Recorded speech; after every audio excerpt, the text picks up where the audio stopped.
అధ్యాత్మ ఉపనిషత్తు అనుకుంటా. ఆ ఉపనిషత్తుల వాక్యం ఇప్పుడు మొదలు పెట్టుకుంటాం. నా ప్రత్యగిరి, నా ప్రత్యగితి, ఎవడైతే నిర్వికల్ప చిన్మాత్ర వృత్తి చేత, అంటే చిత్ కేవల ప్రకాశము మాత్రమే, అక్కడ ఏ వికల్పములు లేని వృత్తి చేత జీవాత్మ పరమాత్మలకు మరియు బ్రహ్మమునకు సృష్టికి అభేదాన్ని తెలుసుకుని ఉంటున్నాడో వాడే జీవన్ముక్తుడు. జీవాత్ముడని, పరమాత్ముడని, ప్రపంచమని, బ్రహ్మమని అట్లా ఏదీ లేనటువంటి ఒక చిన్మాత్ర వృత్తి, అంటే ఆ చిత్ అఖండ ప్రకాశం ఒక్కటే. ప్రకాశం అంటే ఆ వెలుగుకి వేడి ఉండదు, వేడి లేని వెలుగు.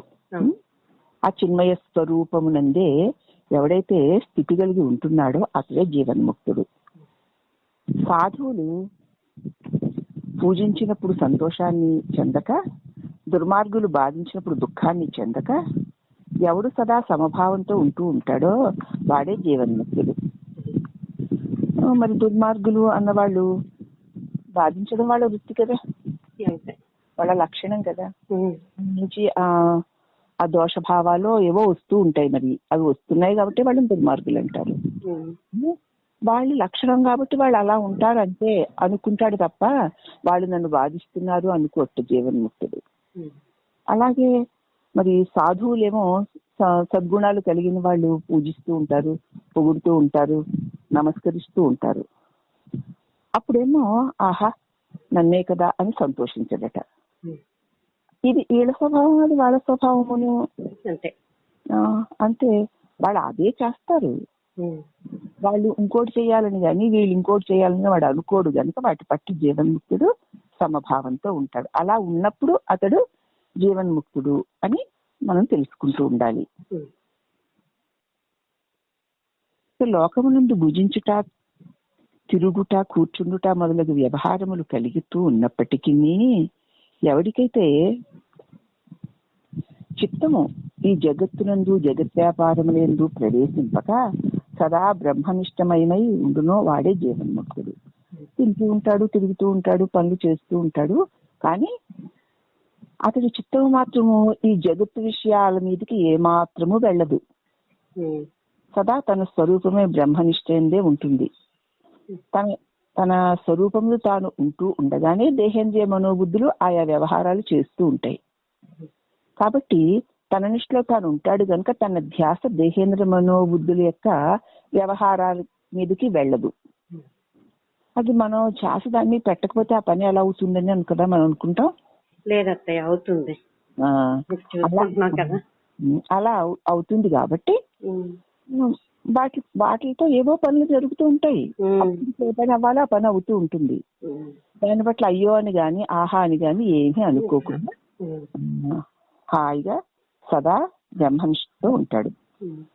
ఎవని యొక్క చిత్త వృత్తి సుఖము కలిగినప్పుడు సంతోషిస్తూ ఉండదో, దుఃఖము కలిగినప్పుడు ఎవని యొక్క చిత్త వృత్తి కృషించకుండా ఉంటుందో, దుఃఖం వచ్చేసరికి దిగాలు పడిపోయి దీనంగా అయిపోకుండాను, సుఖం వచ్చినప్పుడు సంతోషంతో ఎగిరి గంతులు వేయకుండాను ఎవరి యొక్క చిత్తవృత్తి ఉంటుందో, మరియు ఎవని యొక్క చిత్తవృత్తి సదా బ్రహ్మమునందే లీనమై ఉంటుందో వాడే బ్రహ్మనిష్ఠుడు. ఏమిరా చిన్మయ స్వరూపమే, నేను అదే, అటు నేను నిర్వికారుడనే ఉన్నాను, చిత్ స్వరూపుడై ఉన్నాను అన్న దానిలో స్థిరపడ్డాడు ఆయన. ఇంకప్పుడు ఆ స్థిరత్వం నుంచి ఎందుకు జారుతాడు? జారడం అనేది అతడికి ఉండదు. అనేక రకాలుగా ఈ జగత్ వ్యవహారాలు మారుతూ ఉంటే తదనుగుణంగా దేహేంద్రియ మనోబుద్ధుల వ్యవహారాలు కూడా మారుతూ ఉంటాయి. నువ్వు ఎండలోకి వెళుతున్నావు, కాళ్ళు సూర్యమని కాలే ఎందుకో ఆటోమేటిక్ గా నువ్వు నీడ వైపుకి వెళ్ళిపోతావు. అవునా? అవి మనసు నుంచి వచ్చేటువంటి సంకేతాలని శరీరం స్వీకరించి అక్కడ ఆ వేడిని తెలుసుకుంటుంది. వెంటనే అది ఆ వేడిని ఓపలేక మరి చల్లదనం వైపుకి మనోవృత్తి ప్రవహిస్తుంది. ప్రవహించేసరికి మళ్ళీ నీ పాదాలు తెలియకుండా చల్ల నీడ వైపుకి వెళ్ళిపోతాయి. అవునా? ఇది జరుగుతూ ఉంటే సహజం. ప్రకృతిలో వస్తున్న మార్పులు అనుగుణంగా, మనోభావాలకు అనుగుణంగా దేహేంద్రియాలు పనిచేస్తూ ఉంటాయి. అలాగే మనసులో వస్తున్న మార్పులు, రాగద్వేషాలు, మనసులో మార్పులు రాగద్వేషాలు. ఉమ్, తదనుగుణంగా మనసులో రాగద్వేషాలు కలుగుతున్నప్పుడు దేహేంద్రియ మనోబుద్ధుల యొక్క స్పందనలు కూడా అంతే. ఉమ్, రాగం కలిగిందనుకో ముఖం వికసించిపోతూ ఉంటుంది, కళ్ళును. అదే ద్వేషం కలిగిందనుకో కుంచుకుపోతూ ఉంటుంది. ఆ రకంగా మనోవృత్తులకు అనుగుణంగానే దేహేంద్రియాలు వ్యవహారాలు జరుగుతూ ఉంటాయి. ఉమ్, కాబట్టి ఈ మనోవృత్తులకి దేహేంద్రియ వ్యవహారాలకి అంటక సాక్షిగా ఉంటూ ఉంటాడు కాబట్టి వాటి ప్రభావం అతడి మీద ఉండదు. అవును. ఉండదు కాబట్టి బంధం లేదు కనుక అతడు ముక్తుడై ఉంటాడు. ఉమ్, ఇక ఎవడైతే నిద్రావస్థను అజ్ఞానము ఉండక బ్రహ్మస్వరూపముగా ఉంటాడో, ఎవనికి బాహ్యేంద్రియ వ్యాపారాలు నశిస్తాయో, ఎవని బోధ వాసన లేనిది అవుతూ ఉంటుందో వాడే జీవన్ముక్తుడు. ఇక్కడ కొంచెం వివరణ చెప్పుకుందాం. ఉమ్, ఎవడు నిద్రావస్థ అనేటువంటి అజ్ఞానమును ముందు ఉండక, నిద్రావస్థ అంటే అజ్ఞానం కదా, ఏమీ తెలియకపోవడం, ఉమ్, తనకి తాను తెలియదు, ఏదీ తెలియదు. ఉమ్, ఎవడైతే నిద్రావస్థ వంటి అజ్ఞానమునందు ఉండక బ్రహ్మస్వరూపముగా ఉంటాడో, అతడికి తన్ను తాను తెలుసు, తన యందు ఉన్నవన్నీ తెలుసు. ఉమ్, అది నిద్రావస్థ కాదు కదా. కాదు.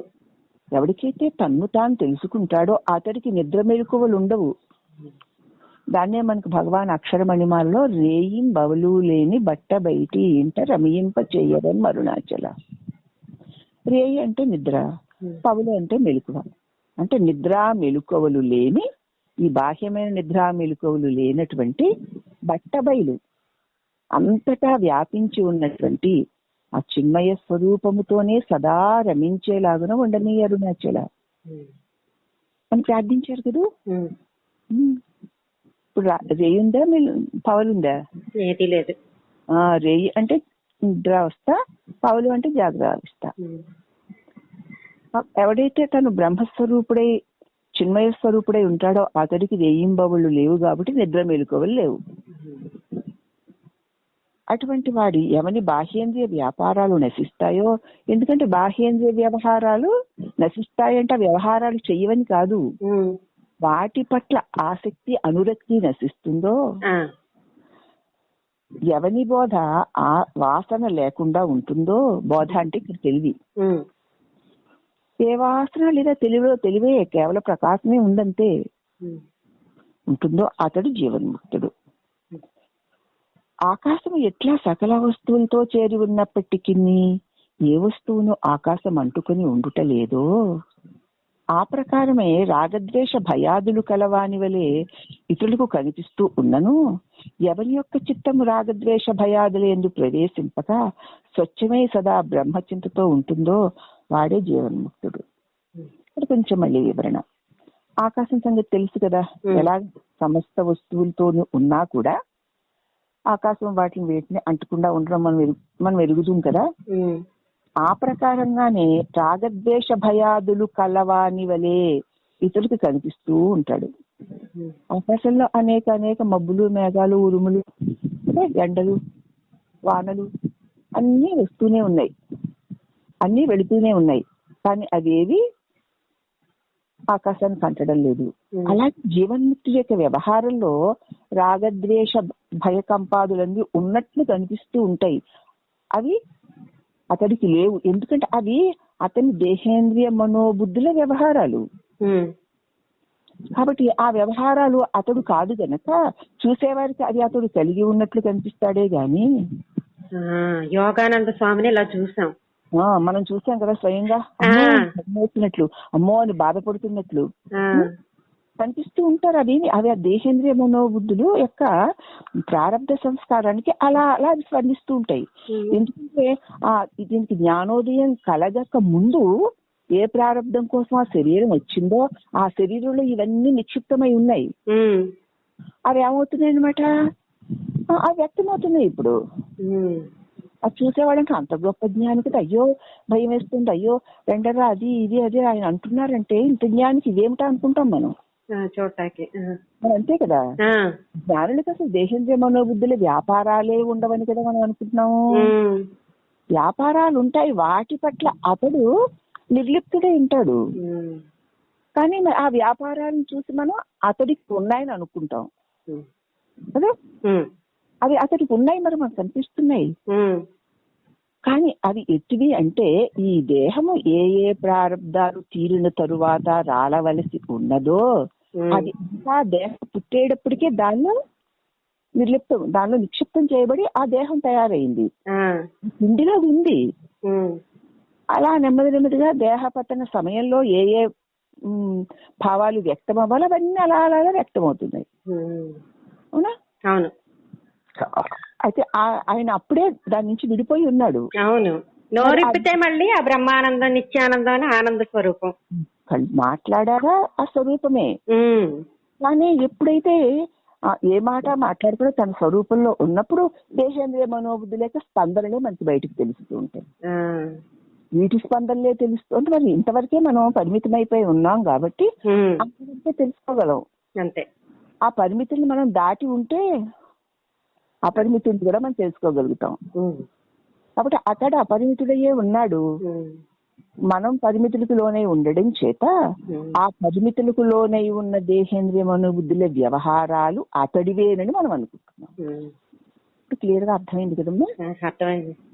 కానీ మరి లోకల దృష్టిలో అదే. ఇదేమిటి అంత బ్రహ్మజ్ఞాని ఉమ్, ఇలాగేలాగా చావు, ఈ భయం, అది ఇది అంటాడేంటినా నిజంగా భయపడిపోతున్న వాళ్ళ వలే కదా. ఉమ్, అందుకా రా నన్ను పట్టుకో, నా దగ్గర ఉండు, నన్ను వదలకు, నా భయం వేస్తోంది అని యోగానంద స్వామి అంటుంటే ఏమిటి ఇన్నికి భయం, మామూలు పామరుడు కూడా ఇంత భయపడడే అని మనకు అనిపిస్తుంది. అవును. అది కానీ సత్యము ఎదిగిన వారికి అది ఆ దేహేంద్రియ మనోబుద్ధుల గతకు ప్రారంధ అవి అయ్యే ప్రారంధానికి వచ్చి ఆ ప్రారంధాలు అక్కడ వ్యక్తీకరింపబడుతున్నాయి. ఉమ్, మరి అవే మనంగా ఇన్నాళ్ళు ఉన్నాం గనక ఆయన్ని కూడా అలాగే మనం చూస్తాం. కానీ ఆ ప్రకారంగానే రాగద్వేష భయాదులు కలవాని వలె ఇతరులకు కనిపిస్తూ ఉన్నను ఎవని యొక్క చిత్తము రాగద్వేష భయాదులు ఎందు ప్రవేశించక స్వచ్ఛమై సదా బ్రహ్మచింతనతో ఉంటుందో అతడే జీవన్ముక్తుడు. అతనే నువ్వు నేను గుర్తిస్తే ఎంత, గుర్తించకపోతే ఎంత, అతడే అంత. అలాగే కర్మల్ని చేయుచున్నను చేయకపోయినను ఎవని యొక్క బుద్ధి నేను చేస్తున్నాను, నేను చేయడం లేదు అన్నట్టు అహంకారము లేక ఉంటుందో మరి ఎవని యొక్క మనస్సు కర్మఫల అపేక్ష లేనిదై ఉంటుందో అందుచేత కర్మల చేత అంటబడకుండా ఉంటుందో వాడే జీవన్ముక్తుడు. అన్ని పనులు చేస్తూ ఉన్నను కూడా ఒకవేళ చెయ్యకపోయినా సరే అతడి బుద్ధిలో నేను చేస్తున్నాను, నేను చేయడం లేదు అన్నటువంటి అహంకార భావం లేదు. ఎవరి మనస్సు కర్మఫల అపేక్ష కోరనిదై ఉంటుందో అతడు ఏ పనైనా అతని వల్ల జరుగుతున్న ఆ కర్మ యొక్క ఫలితాన్ని అతను అపేక్షించకుండా ఉంటాడనమాట. అట్టివాడు కర్మల చేత అంటబడు, వాడే జీవన్ముక్తుడై ఉన్నాడు. కాబట్టి ఒక జ్ఞాని యొక్క దేహ ఇంద్రియ వ్యవహారాలను చూసి అతనిని గుర్తించడం సామాన్యులకి కష్టం. ఒక జ్ఞానిని గుర్తించగలుగుతాడు. మరియు ఎవరి వలన ప్రపంచములకు ఏ విధమైన భయము ఉండదో, మరియు ఎవడు ఈ లోకము వలన భయాన్ని పొందడో, మరియు ఎవడు సుఖ దుఃఖాదుల యందు సమభావము కలిగి ఉంటాడో అతడే జీవన్ముక్తుడు. ఎవరిని చూస్తే ప్రపంచం భయపడదో, ఎవరికి అతడు భయపడడో అతడే జీవన్ముక్తుడు. ఇక పరుల కార్యము నెరవేరినను నెరవేరకపోయినను ఎట్లు శోకమోదములు లేక ఉండునో ఆ ప్రకారముగానే తాను చేయు కార్యములేందు ఇచ్చలేని వాడై నేను పరిపూర్ణమైన బ్రహ్మమును, నాకు ఏ కొరత లేదు అను పూర్ణభావంతో ఉంటాడు. ఇతరులు ఏవో పనులు చేసుకున్న ప్రయత్నాలు చేస్తున్నారు, వాళ్ళ ప్రయత్నాలు నెరవేరితే వాళ్ళు సంతోషిస్తారు, నెరవేరకపోతే వాళ్ళు దుఃఖిస్తారు. ఆ ఇతరుల యొక్క ప్రయత్నాల ఫలితాలలో వచ్చే సుఖ దుఃఖాలతో నాకేమి పెద్ద సంబంధాలు ఉండవు కదా. నాకు తెలుస్తూనుంటాయి, చూస్తూనుంటాను. వాళ్ళకిలాగా పొంగిపోను, వాళ్ళకిలాగా కుంగిపోను, ఎందుకంటే నాది కాదు కనుక. అంతే కదా మరి. అలాగే తన దేశంలో మనోబుద్ధులతో వ్యవహారములు జరుగుతూ ఉండగా వాటి పట్ల అతడు అలా నిర్లిప్తుడై ఉంటాడు. ఎందుకంటే ఆ ఫలితం యొక్క ఏమాత్రమైన ఇచ్చయు అతనికి లేదు. కాబట్టి నేను పరిపూర్ణ పరబ్రహ్మమును, నాకు ఏ కొరత ఉన్నది, ఏ కొరత లేని వాడను అన్న పూర్ణ భావంతో ఉంటాడు జ్ఞాని. ఓ మునీశ్వర, ఎవడు ఎప్పుడు చిత్తమునందలి సకల కామములను విడిచిపెట్టి నాయందు అనగా బ్రహ్మము అంటే బ్రహ్మమునందు చిత్తమును నిలిపి నిత్యతృప్తుడై ఉంటాడో వాడే జీవన్ముక్తుడు. చిత్తమునందలి సకల కామలను విడిచిపెట్టి నాయందు అనగా బ్రహ్మమునందు చిత్తమును నిలిపి ఉంచుతాడో అతడే జీవన్ముక్తుడు. దాన్నే మనకి భగవద్గీతలో ఉన్నటువంటి శ్లోకము, అయితే వరాహోపనిషత్తులో కూడా అదే, ప్రజహాతి యదా కామాన్ సర్వాన్ చిత్తగతాన్ మునే మయి సర్వాత్మకే తుష్టః జీవన్ముక్త ఉచ్యతే అని ఆ శ్లోకాన్ని మనకి ఇక్కడ చెప్తున్నారు అనమాట. సకల చిత్తంలో ఒక్క కోరిక కూడా అతడికి లేదు. తన స్వరూపముందు తాను సుస్థితుడై ఉన్నాడు కాబట్టి నిత్య తృప్తుడై ఉన్నాడు. అతడే జీవన్ముక్తుడు. ఇక ఎవడు చిత్తమును క్షోభ పెట్టక చిదాకాశమునందు బ్రహ్మాత్మ భావనతో ఉంటాడో వాడే జీవన్ముక్తుడు. ఇక్కడ చిత్తమును క్షోభ పెట్టుట అంటే చిత్తములో ఉన్నటువంటి విషయాలు, ఆ విషయాల పట్ల మనకి అనేక రకరకాల కామాలు, క్రోధాలు, తీరితే ఆనందాలు, తీరకపోతే దుఃఖాలు, దీనివల్ల నలిగిపోతున్నది చిత్తమే కదా. వాటిలో ప్రవేశపెడితే ఆ చిత్తం నలిగిపోతూ ఉంటుంది, క్షోభ పడుతూ ఉంటుంది. కానీ అతడు తన చిత్తాన్ని క్షోభ పెట్టడట. ఎందుకు? అతనికి ఏ కామన్లు లేవు కాబట్టి, అతను ఏ విషయాలకి చిత్తాన్ని చొప్పించడు కాబట్టి పాపం వాటిలో ఆ చిత్తం నలిగిపోక హాయిగా ఉంటుంది. చిదాకాశమునందు బ్రహ్మాత్మ భావంతో ఉంటాడో వాడే జీవన్ముక్తుడు. ఈ కనిపిస్తున్నటువంటి జగత్తంతా కూడా వీడు, వాడు, అది, ఇది మొదలైన భేదములనన్నిటినీ, అసత్యములని ఎవని యొక్క చిత్తము స్పష్టంగా తెలుసుకుంటుందో, బ్రహ్మనిష్టమవుతుందో వాడే జీవన్ముక్తుడు.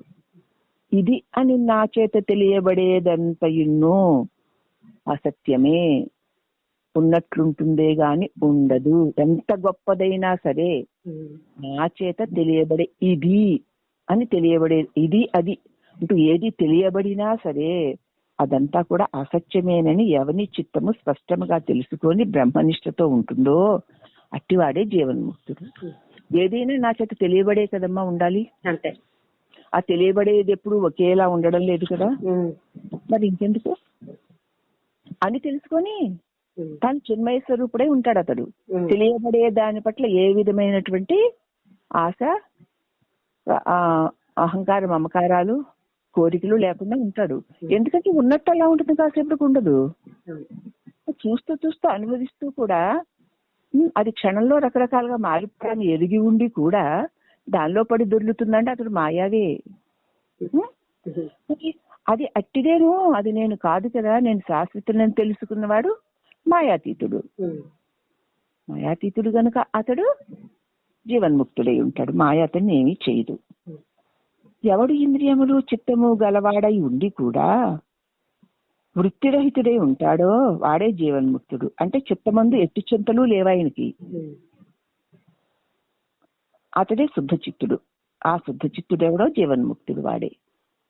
దేహింద్రియమను బుద్ధులు వ్యవహారాలు చేస్తూ ఉన్నా సరే అతడి చిత్తమునందు ఒక్క వృత్తి కూడా లేదు వాటి పట్ల. ఆహా ఇది ఎంత బాగుందో, ఆహా ఇది చీ అనుకుంటే ఏది వృత్తి లేదు అతడికి. అంటే ఆ వ్యవహారములు ఎలా జరిగినా కూడా వాటి పట్ల రాగద్వేషాలు అతడికి లేవు. కాబట్టి అతడే చిత్తములో ఏ చింతలు లేవు గనక శుద్ధ చిత్తుడై జీవన్ముక్తుడై ఉంటాడు. జీవాత్మయును నేనే, పరమాత్మను నేనే, సత్వరజస్తమో గుణ రూపములు అయిన గుణములు లేనివాడను అనగా నిర్గుణమైన బ్రహ్మమును నేనే, నాకంటే అన్యమైనది ఏదీ లేదు, అంతటా నేనే పూర్ణుడై ఉన్నాడను అని ఉండువాడెవడో అతడే జీవన్ముక్తుడు. జీవాత్మ నేనే, పరమాత్మ నేనే. అలాగే మూడు గుణాలకు ఇప్పుడు దేహము నేననుకున్నప్పుడే గుణాల యొక్క ప్రభావాలు. అంతే. దేహం నేను కానప్పుడు గుణాలే లేవు అక్కడ. గుణాలు లేనప్పుడు జీవుడు అన్నవాడు ఉండడు ఇంకా కదా. ఆ పరమాత్మే ఉంటాడు. ఈ జీవాత్మే పరమాత్మ. గుణాలు లేవు, నిర్గుణమై ఉన్నాను. నేను బ్రహ్మమును, నాకంటే అన్యమైంది ఏదీ లేదు. అంతటా నేనే నేనే పూర్ణుడై ఉన్నాను. నేను తప్ప అన్య వస్తువు ఏదీ లేదు. ఏదున్నా నేనే, అంతా నేనే అయి ఉన్నాను అని ఎవడు సదా ఉంటాడో అతడే జీవన్ముక్తుడు. స్థూల సూక్ష్మ కారణములు అను 3 విధములైన శరీరముల కంటేను భిన్నమైనటువంటి శుద్ధ బ్రహ్మమునే నేను. ఎందుకంటే ఆ మూడు దేహాలు, అలాగే 3 అవస్థల యందు 3 దేహాలు ఉన్నాయి కదూ. 3 అవస్థల్లో 3 దేహాలతో 3 విధములైనటువంటి వ్యవహారాలు సాగుతున్నాయి. కానీ ఆ 3 అవస్థల యందు 3 దేహముల యందు 3 విధములైన వ్యవహారములు జరుగుతున్నను వాటినన్నిటికీ నీ సాక్షి అయి ఆ వ్యవహారములేవియును తాను కాక అది కలిగి తొలుగుతున్నను, కలిగి తొలగక ఆ సమస్తమును ఎరుగు అఖండ తెలివి స్వరూపమే తానని ఎరిగిన వాడే జీవన్ముక్తుడు. వస్తున్నాయి పోతున్నాయి. అసలు నిజంగా నువ్వు అది నేనని అనుకున్నప్పుడు కూడా అవి ఉంటాయా? ఉండటం లేదు. మరి ఉండకపోయినా ఎందుకు ఏడుపులు? తెలిసిపోయింది ఆయనకి. ఉండేవాడిని నేను, ఉండని వాడిని. ఇంకా ఉండని వాడిని పట్టుకుని తెలుసుకున్నవాడు ఉండని వాటిని పట్టుకుని ఊరేగుతాడా? ఊరేగుతున్నాడంటే వాడికి తెలియదు అనమాట. తెలిసిన వాడికేమో వాటి యొక్క ఏ విధమైన వికారాలు లేవు. తెలియని వాడికి వాటి వికారాలన్నీ వాడే కలిగి వాటిలో మగ్గిపోతూ మళ్ళీ జన్మ పరంపరలో చిక్కిపోతాడు అని తెలుసుకొనవలెను. ఎవనికి దేహమునందు అహంకారమును దేహాదుల యందు మమకారమును ఉండదో, ఎవనికి తానే బ్రహ్మమని నిశ్చయం ఉంటుందో వాడే నిత్యానంద పరిపూర్ణుడైన జీవన్ముక్తుడు. ఇంకను ఇతర చింతలు ఏవీ లేక నిత్యానందము చేత నిర్మలమైన చిత్తము కలిగి తనకంటే భిన్నంగా ఏదీ లేదు, నేను లేకపోతే ఏదీ లేదు, నేను ఉన్నప్పుడు ఏదైనా ఉన్నట్టు తోచుచున్నను, అది తోచుటే గాని సత్యము కాదు, నేను నిత్య శుద్ధ బుద్ధ ముక్త స్వరూపుడును అను నిత్య జ్ఞానం ఎవరికి కలిగి ఉందో అతడే జీవన్ముక్తుడు. కాబట్టి ముమ్మాటికి నేను బ్రహ్మమును, ముమ్మాటికి నేను జ్ఞానస్వరూపుడను అని నిశ్చయ జ్ఞానం ఎవనికి కలదో వాడే జీవన్ముక్తుడు. కొందరు జగత్తు తోచకుండుట జీవన్ముక్తి అంటారు. జీవన్ముక్తికి అసలు ప్రపంచమే కనపడదండి. అలా ప్రపంచం వాడికి కనపడిందంటే, వాడికి వినపడిందంటే వాడు జీవన్ముక్తుడు కాడు అని కొంతమంది అంటారు. అది సరికాదు. అది విదేహముక్తి. తానే బ్రహ్మమును అను దృఢ నిశ్చయము గలవాడే జగత్తుని ఇంద్రజాలము వలె మిథ్యగా చూచుచుండుటే జీవన్ముక్తి. అది అలా ఉంటుంది కానీ ఉండదు అంటే ఇంద్రజాలమే కదా, అంతే అని తెలుసుకుని ఉండడమే జీవన్ముక్తి. ఏమీ తోచకపోవడం ఏమిటనమాట విదేహముక్తి. దేహం వదిలిన పెట్టిన తర్వాత ఉన్నది అది. దేహం ఉండగానే అటువంటి స్థితిని పొందడం అన్నా జీవన్ముక్తి స్థితి. కాబట్టి ఇత్యష్టమం జీవన్ముక్తి వాక్య ప్రకరణము సమాప్తము. ఓం శ్రీ గురుభ్యో నమః. అంటే జీవన్ముక్తి వాక్యాన్ని చక్కగా మనం విని జీవన్ముక్తుడు ఎట్లా ఉంటాడో తెలుసుకున్న తరువాత మరి స్వ అనుభూతి వాక్య ప్రకరణం అది విన్న తర్వాత నీ అనుభూతి ఎట్లా ఉంది, ఎట్లా ఉండాలి, నీవు జీవన్ముక్త స్థితిని తెలుసుకొని జీవన్ముక్తుడు ఎటువంటి వాడో తెలుసుకొని ఆ జీవన్ముక్తి స్థితిని అంటే అన్నిటినీ విడిచి నిర్వికారుడలే ఉండేటువంటి స్థితికి చేరుకున్న తర్వాత నీ స్వానుభవం ఎలా ఉంటుంది అనేటువంటి వాక్య ప్రకరణం ఇది. ఓ తపోవంతుడా ఆంజనేయుడా, వీడే వాడు వాడే నేను ఇందు వీడు అనియు వాడు అనియు నేను అనియు వేరు పదములు 3 ఉన్నవి కదా. నేను నీవు వాడు. అందు నేను అను శబ్దము చేత చెప్పబడ్డవాడు జీవుడు. నేనంటే జీవుడు. ఈ జీవుడే అంతఃకరణందు ప్రతిబింబించుచున్నటువంటి చిత్స్వరూపుడు. ఈ జీవుడంటే ఎవడు? అంతఃకరణ యందు ప్రతిబింబించునట్టి చిస్వరూపము వీడు అని శబ్దము చేత చెప్పబడుచున్నాడు. అమ్మా అర్థమైంది? వీడు అంటే ఎవడు? అంతఃకరణ యందు ప్రతిబింబించే ప్రతిబింబములందున్న చిస్వరూపము వీడు అని చెప్పబడుచున్నాడు. వాడిని కూటస్థుడు అంటారు. నేను అంటే ఇక్కడ నేను, వాడు, వీడు అని 3 ఉన్నాయమ్మా. దీని వివరణ చెప్పాము, మళ్ళీ స్వామి చెప్తున్నారు. మరి వీడు, వాడు, నేను, అందు నేను అను శబ్దము చేత చెప్పబడేవాడు జీవుడు. ఇప్పుడు మనం అనుకో, ఈ జీవుడే అంతఃకరణమునందు ప్రతిబింబించుచున్నటువంటి చిస్వరూపము వీడు అని శబ్దం చేత చెప్పబడుతున్నా కూటస్థుడు. నేను అంటే జీవుడు, వీడు అంటే మనం ఇంతకు ముందు ఏమనుకున్నాము? మనకు ఎదురుగా ఉండి మన చేత తెలియబడేవాడు జీవుడు, వీడు అని చెప్పుకున్నాం ఇంతకు ముందు. అవునా? ఇప్పుడు వీడు అంటే ఈ నేను అనువాడికి అంతఃకరణ యందు పరమాత్మ యొక్క ప్రతిబింబం చిస్వరూపము లో ప్రతిబింబించు ఆ చిస్వరూపమును వీడు అనే శబ్దం చేత చెప్పబడుతున్న కూటస్థుడు. ఈయనే దేహముకు వెలుపల చూసినప్పుడు మరొక రూపాన్ని వీడు అన్నాను. ఈయనే దేహమునకు లోపల చూసినప్పుడు అంతఃకరణ యందు ప్రతిబింబించు పరమాత్మ యొక్క చిత్కళ కదా, చిత్ ప్రతిబింబము. ఇప్పుడు నేను అటు తిరిగి వాడిని వీడంటున్నాను. ఇంతకు ముందు దేహమునకు వెలుపలికి తిరిగి రూపమును వీడన్నాను. ఇప్పుడు దేహమునకు లోపలికి తిరిగి అంతఃకరణ యందు ప్రతిబింబిస్తున్నటువంటి పరమాత్మ యొక్క చిత్కళ చిస్వరూపాన్ని వీడు అని శబ్దము చేత చెప్పబడే కూటస్థుడు. ఇప్పుడు ఆ కూటస్థుడు నాకు వీడయ్యాడు. ఈ కూటస్థుడే అంతఃకరణ అధిష్టానమైన చైతన్యము. వాడు అని శబ్దం చేత చెప్పుబడినట్టు వాడు అంటే మళ్ళీ ఈ కూటస్థుడే ఎవడు?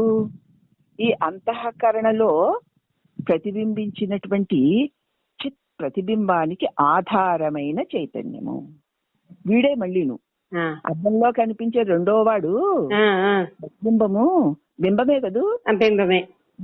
ఈ ప్రతిబింబాన్ని చూసి నేను నేను నేను అనుకునేటువంటి ఈ జీవుడు వీడు ఈ అంతఃకరణలో తోచేటువంటి ఒక పరమాత్మ యొక్క ప్రతిబింబాన్ని చూసి ఆ వీడెవడు అని ప్రశ్నిస్తే, వీడెవడు అని చూస్తే వీడికి ఆధారముగా ఉన్న వాడు పరమాత్ముడు. అటు తిరిగితే అంతఃకరణ యందున్నటువంటి చిస్వరూప ప్రతిబింబమైనటువంటి వీడు అనబడేటువంటి ఈ కూటస్థుడు తెలుస్తాడు మనకి. అవునా అన్నట్టు వీడెవడు అంటే ఎవడా అని చూస్తే వీడికి ఆధారమైన వాడు. వాడు అను శబ్దం చేసి చెప్పబడుతుంటే పరమాత్మ. నువ్వు నీ శరీరానికి ఎదురుగుండా చూసిన వాడిని ఒక రూపాన్ని చూసి వీడు అన్నావు.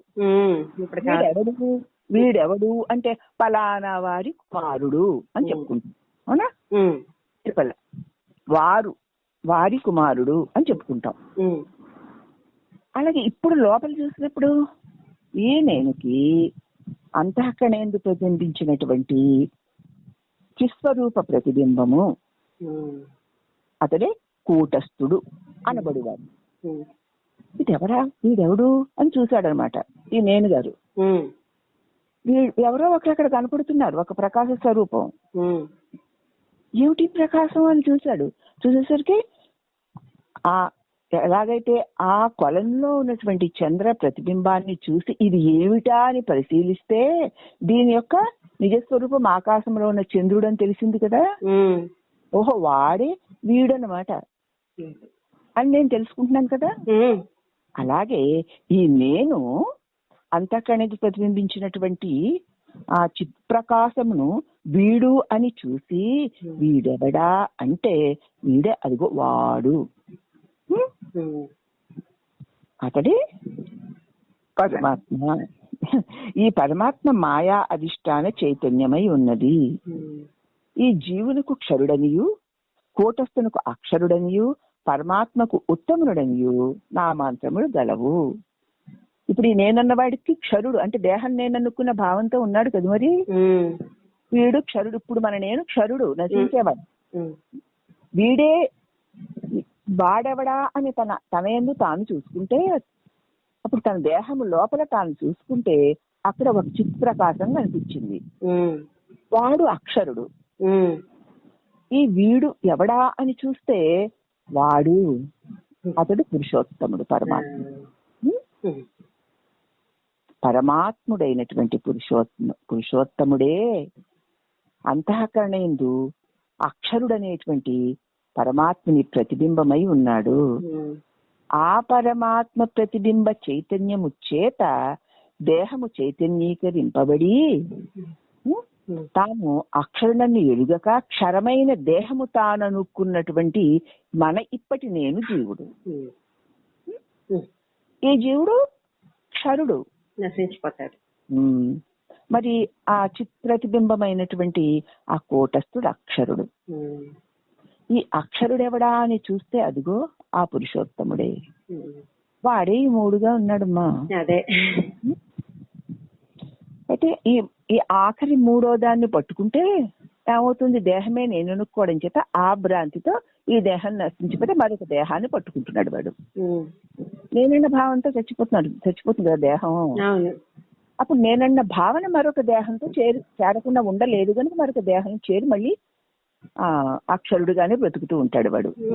ఎప్పుడైతే జన్మజన్మల పుణ్యం చేత, పరమాత్ముడి అనుగ్రహం చేత, సద్గురు బోధ చేత, సశాస్త్ర వివరణ చేత అసలు నేనెవరు అని చూస్తే వెలుపల వాడు వీడని తెలుసుకోవడం మానేసి అసలు నా లోపలే ఉంది అని చూస్తే అంతఃకరణలో అక్కడికి జ్యోతి కనిపిస్తుంది. అంటే నేను అన్నటువంటి ఒక తెలివి రూపమైన స్పందన. అక్కడ నేను అని అంటేనే కదా నేను వాణినయ్యాను. ఇప్పుడు జీవుడు అని ఈ వాణి అనేటువంటి జీవుడు ఆ లోపల ఆ నేను అని అనేది ఎవరు అని చూస్తే అది పరమాత్మ యొక్క చిద్ అంశ అయి చైతన్యమై ఉంది. అది నేను అని అంటేనే ఈ మేనువాణి గారు కదులుతారు. ఓహో, ఈ నేననేటువంటి ఈ వాణి గారి యొక్క కదలికలు ఆ నేను గారి యొక్క స్పందనలే. మరి ఈ నేను గారెవరు అని చూస్తే అదిగో తాను, వాడి ప్రతిబింబమే వీడు. వీడి యొక్క ప్రతిస్పందనే ఈ నేను కలిగిన వాడు. అర్థమవుతుందమ్మా? అదే మరి భగవద్గీత 15వ అధ్యాయంలో ద్వావిమౌ పురుషౌ లోకే క్షరస్య అక్షర ఏవచ క్షర సర్వాణి భూతాని కూటస్థో అక్షర ఉచ్యతే. ఈ పంచభూతాత్మకమైనటువంటి సమస్త దేహములు క్షరములే. ఈ క్షరములైనటువంటి ఇవే నేననుకున్నవాడు బద్ధుడై ఉంటాడు, మరొక క్షరమైన దేహమును ఆశ్రయించే ఉంటాడు. కాబట్టి వీడు క్షరుడు. అయితే రెండో వాడెవడు? అక్షరుడు. అతడు నాశనము లేనివాడు. వాడొక్కడు నాశనము పొందుతున్నటువంటి దేహమే నేననుకున్న అజ్ఞాన భావము చేత ఈ దేహము పోయిన తరువాత తాను పోక మరొక దేహముతో చేరుతున్నాడు. వాడు పోలేదు, ఉన్నాడు, మరొక దేహంతో చేరుతాడు. ఎందుకు అంటే దేహమే నేను అన్న భావన ఉండడం చేత ఇప్పుడు ఏ దేహము నేను అనుకుంటున్నానో ఆ దేహము నశించేదై క్షరమైపోవడం చేత మరొక దేహమును చేరి ఉంటున్నాడు. కానీ అతడు నశించిపోలేదు గనుక అక్షరుడు. మరి ఈ అక్షరుడికి ఆధారం ఎవడా అని చూస్తే ఉత్తమ పురుషస్త్వన్య పరమాత్మే చిదాహుత యో లోక ప్రేమావిశ్య బిభత్తయ్య ఈశ్వర. ఉత్తమ పురుషుడు అక్కడ ఉన్నాడు. ఈ అక్షరుడికి ఆధారము. అక్షరుడు ఎవరు? పరమాత్మ యొక్క ప్రతిబింబము. ఈ ప్రతిబింబములకు ఆధారముగా ఉత్తమ పురుషుడు అనేటువంటి కదా, బింబస్వరూపుడు, చిత్ స్వరూపుడు, సర్వవ్యాపకుడు, విభక్తి అవ్యయ ఈశ్వర, సమస్త లోకాలలోనూ నాశనము లేనివాడై అవ్యయుడై వ్యాపించి ఉన్నవాడు, సమస్త క్షరములైన దేహములయందు అక్షరుడుగా ప్రతిబింబముగా ఉంటూ తానే బింబమై ఉన్నాడు. మరి సమస్త దేహములు అతడి నుంచే కలిగాయి. ఈ క్షరములు అతడి వల్లనే, ఈ అక్షరుడైన అతడి ప్రతిబింబము అతడి వల్లనే. అతడే అంతా అయి ఉన్నాడు. అతడి నెరుగని వాడు ఈ క్షర అక్షరులే సత్యములనుకుని దీని యందు భ్రాంతి కలిగి వ్యవహరిస్తూ ఉన్నంతసేపు కూడా మాయా పరిభ్రామితుడై ఉన్నవాడే. ఈ మాయ యొక్క పరిభ్రమణము జన్మ మృత్యువులో తిప్పుతూ ఉంటుంది. ఎవడైతే పరిభ్రమణాన్ని గుర్తించి ఏమిటి జన్మ, ఏమిటి మృత్యువు, అసలు ఈ పుట్టుకేమిటి, ఈ జీవితానికి అర్థము సార్థకత ఏదైనా ఉందా అని ఎవరైతే పరిశీలిస్తారో వారికి ఈ దేహం ఏమిటి అంటే గురువు చెప్తాడు, పంచభూతాత్మకము, ఒక ముద్ద, అది జడము. దాని యందు ఆ చైతన్యం ఏమిటి, సర్వవ్యాపకమైన పరమాత్మ యొక్క ప్రతిఫలనమే. ఆ ప్రతిఫలనమే నేను నేను అనేటువంటి ఒక స్పందన. ఆ స్పందన వల్లనే నేను అనేటువంటి ఆ తలంపు అజ్ఞానవశాన నేను అని అనుకోబడుతోంది. కాబట్టి ఆ స్పందన ఎవరిది, నేను నేననడానికి స్పందన ఎవరిది అని గుర్తిస్తే అప్పుడు ఏమవుతుంది, ఈ స్పందించే నేను క్షణకాలము ఆగిపోతుంది. అప్పుడు ఈ నేనన్న స్పందన లేనప్పుడు ఏ దివ్యమైనటువంటి పరమ ప్రశాంతమైనటువంటి ఆనంద స్థితి ఉన్నదో అతడే పరమాత్ముడు. ఆ పరమాత్మ నుంచే కలిగిన ఒక స్పందనే ఈ నేను అన్న తలంపు రూప జీవుడు. ఆ జీవుడు తలంపు రూప జీవుడు తలంపు ఎలా ఉంది అంటే నేను నేనని, ఇదే అజ్ఞానము. కాబట్టి నేను కాదు, నేను పోతుంది, నేనుంటాను. ఈ నేనెవరు, నేను అంటే ఆ పరమాత్మ యొక్క చిరుస్పందన. ఒక తటాకంలో నిస్తరంగా ఉన్న తటాకంలో చిన్న ఇసుక రేణువు పడితే అల కదులుతుంది. ఆ అల కదిలి ఆ తటాకమునంతటి యందు కదలికలు కలుగుతాయి. అలాగే నేను అన్న ఒక తలంపు కలిగిన తోడనే దేహమంతయు చైతన్యీకరింపబడి ఆ నేను దేహమే అన్నటువంటి అజ్ఞాన భావన ఒకటి అనాదిగా మనకి కలిగిపోయింది తప్ప ఆ తటాకమే ఆ అల, ఆ అల ఆ తటాకమే జ్ఞానం కలిగితే ఎందుకు అల వచ్చిందంటే తలంపు. తలంపు వల్ల అల కలిగిందే గాని ఆ అల ఎంతసేపు ఉంటుంది కనుక అలా ఆగుతుంది. తలంపు సాగుతూ ఉన్నా కొలనే, తలంపు లేకపోయినా కొలనే కదా. అంచేత తలంపు కలిగిన నేను ఆ చిన్మయ స్వరూపమునే, నా నుంచే తలంపు కలిగింది, ఆ తలంపు కూడా నేనే. ఆ తలంపులు అనేకములుగా ఉన్నను నేను చిన్మయ స్వరూపుడనే.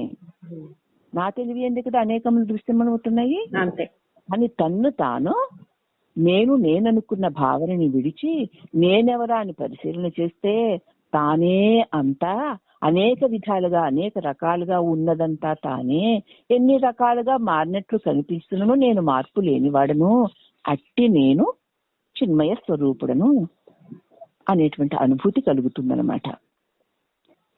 అర్థమైందమ్మా? జీవునికి క్షరుడనిను కూటస్థుడికి అక్షరుడనిను పరమాత్మకు ఉత్తముడనిను నామాంతరములు గలవు. అంటే ఈ ముగ్గురు అనగా జీవుడు, కూటస్థుడు, పరమాత్మ మూడు ఒక్కటే పదార్థము కానీ మూడు కావవి. ఇప్పుడు చెప్పుకునే వివరణ అంతా దాని గురించే. ఈ భేదము ఉపాధుల చేత కలిగిందే గాని నిజముగా ఆ భేదము లేదు. కాబట్టి కూటస్థుడే పరమాత్మ, ఆ పరమాత్మే ఈ జీవుడు, వీడే వాడు అని తెలుసుకొనవలసి ఉన్నది. సూర్యమండలమునందు ఉన్నవాడును సకల దేహములందు ఉన్నవాడును ఒక్కడే, ఒకే పరమాత్మ. ఆ పరమాత్మ నేనే, నేనే ఆ పరమాత్మని. సూర్యమండలమునందు ఉన్నవాడు ఎవడో, ఈ సకల చీమ మొదలు సమస్త దేహములందు ఉన్నవాడు వాడే. ఇప్పుడు మరి ఈ నేను అనుకుంటున్న ఈ దేహమునందు కూడా వాడే కదా ఉన్నాడు, వాడే. ఒకే ఒక్కడు, ఆ పరమాత్మయే నేను, నేనే ఆ పరమాత్మ అని తెలుసుకోవలసి ఉన్నది. ఇక సచ్చిదానంద స్వరూపమైన పరమాత్మ ఉపాధులతో కూడనప్పుడు, సచ్చిదానంద స్వరూపమైన పరమాత్మ ఈ జీవోపాధితోటి దేహోపాధితోటి కూడనప్పుడు చిద్ఘనుడు, చిద్ఘనుడనియును సద్గనుడని అయిను ఆనందఘనుడని చెప్పబడుతున్నాడు. ఈ జీవోపాధి, జీవుడన్న భావన గాని దేహమన్న భావన గాని లేదు, భావనే ఉపాధి. అది లేనప్పుడు ఆ పరమాత్ముడు ఎలా ఉన్నాడు? ఉన్నది సద్గనుడై చిద్గనుడై ఆనంద ఘనుడై అంటే ఇంకా అదే స్వరూపంగా, సచ్చితానందమే స్వరూపంగా ఉన్నాడు. కాబట్టి తత్పద లక్ష్యమైన పరమాత్మ శాంత స్వరూపము, అచల స్వరూపము, సజాతీయ విజాతీయ స్వగత భేదము లేని ఆనంద ఘన చిద్ఘనము అని తెలుసుకోవలసి ఉన్నది. ఘనీభవించిన ఆనందమే, ఘనీభవించిన ప్రకాశమే, ఘనీభవించిన సత్యమే, సచ్చితానందమే తానే. జీవభావన దేహభావన లేకపోతే ఇంకా తానే తాను తప్ప ఇంకేం లేదు. అంటే అది ఘనీభవించి అదే ఉంది అంతా, ఇది రెండోది లేదుగా. ఎప్పుడు చిన్న ఆ నేనన్న తలం వచ్చేసిందో ఇక జీవభావన దేహభావన ఇక లోక భావన చిన్న అంకురం వచ్చిందో ఇక వృక్షమై ఇగో విరాజులుతూ ఉంటుంది. అదే సత్యము, ఆ చిద్గగనమే చిద్ఘనమే అని ఎరుంగవలసి ఉన్నది. ఆ చిద్ఘనమే ఆ పరమాత్మ, ఆ సచ్చితానంద ఘన స్వరూపమే నేను. చిన్మయోహం శివోస్మ్యహం. ఓ భగవంతుడా, నీవే నేను, నేనే నీవు, మనము ఇరువురము అనునది వ్యవహారము మాత్రమే గాని రెండు పదార్థములు లేనే లేవు కదా స్వామి అని స్వామితో మాట్లాడుకో. ఏం పోయింది? ఊరికే వాళ్ళ గురించి వీళ్ళ గురించి వెదవసదంతా లోపల ఎందుకు? ఓ దేవాది దేవుడా, ఓ భగవంతుడా, నీవు ఉన్నావు గనకనే నీ అంశనే నేనున్నాను ఈశ్వరా. నీ అంశనైన నేను నువ్వే కదూ. నేను నువ్వే, నువ్వు నేనే, నువ్వే నేనయ్యాను, నేను నువ్వే అయ్యున్నావు ఈశ్వరా. నీదే అంతాను కదూ, నేను నీదే ఈశ్వరా అని సదా సదా ఇవి వ్యవహారానికి రెండుగా చెప్పబడుతున్నాయి కానీ స్వామి రెండెక్కడున్నాయ్యా, నువ్వే కదూ. ఇస్తూనే స్వామి మీరెందుకు లేపారో మరి, మీరు లేపారు ఈశ్వరా, మీరు ఈ దేహంతో కలుపుతున్నారు ఈశ్వరా, ఈ దేహాన్ని మీరు కదిలిస్తున్నారు ఈశ్వరా, ఈ దేహంలో ప్రతి కదలికలు మీరే ఈశ్వరా, మీరే ఈశ్వరా అంటూ లేచినప్పటి నుంచి మళ్ళీ పడుకునే వరకు నేలతో నడుస్తుంటే స్వామి మీరే నడుస్తున్నారు, చేతులతో పనులు చేస్తుంటే ప్రభు మీరే ఈ పనులు చేస్తున్నారు, కళ్ళతో చూస్తుంటే మీరే చూస్తున్నారు, చెవులతో వింటుంటే మీరే వింటున్నారు, నోటితో మాట్లాడుతుంటే ప్రభు మీరే మాట్లాడుతున్నారు, నాలుకతో రుచి చూస్తుంటే ప్రభు మీరే రుచి చూస్తున్నారు, మనసుతో ఆలోచిస్తుంటే ప్రభు మీరే ఆలోచిస్తున్నారు, బుద్ధితో నిశ్చయిస్తుంటే ఈశ్వరా మీరే నిశ్చయిస్తున్నారు, నేను అని అంటే ఈశ్వరా మీరే నేనుగా ఉంటున్నారు. నేనన్నది ఏదీ లేదు ఈశ్వరా. ఈ దేహిందే మనోబుద్ధుల సమస్త వ్యవహారములు మీరే చేస్తున్నారు, మీరే చేయిస్తున్నారు, మీరే అయి ఉన్నారు ఈశ్వర. మీరు తప్ప ఇక్కడ నేనన్నది ఏదీ లేదు ఈశ్వరా. ఎందుకు లేపారో తెలియదు, ఏవేమి పనులు ఏ ఏ సమయాల్లో చేయిస్తున్నారో నాకు తెలియదు, తర్వాత ఎప్పుడు దీనిని పడేస్తారో తెలియదు, మళ్ళీ ఎప్పుడు లేపి వాడుకుంటారో నాకు తెలియదు ఈశ్వరా. నేను మీ పరికరాన్ని అని లేచినప్పటి నుంచి మళ్ళీ నిద్రపోయే వరకు ఉంటాను. నేను స్తోత్రాలు చేయడం లేదు, విష్ణు సహస్రాలు, లలితా సహస్రాలు, ఇంకా ఏ సహస్రాలు పాడుకోవడం లేదు, అన్నీ వదిలేశాను.